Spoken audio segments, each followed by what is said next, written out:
Hey, what's going on, Kick family? Welcome back. Now today I'm going to show you how to make the most amazing 8-can taco soup for the fall season. So first off, you got a 1.5 pounds of 80/20 ground beef, 1 whole yellow onion, 1 package of original taco seasoning, 1.5 packages of ranch seasoning, 4 cans of black beans rinsed and drained, 1 can of rotel, 2 cans of white corn rinsed and drained, 1 can of fried roasted tomatoes, and lastly 1 quart of unsalted beef stock. Now this recipe is super simple and it's delivered to you just in time for the fall season.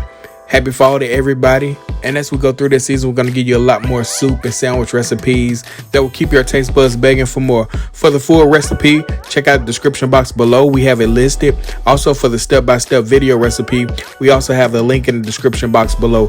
Thank you guys for checking this video out. I'll catch you next week.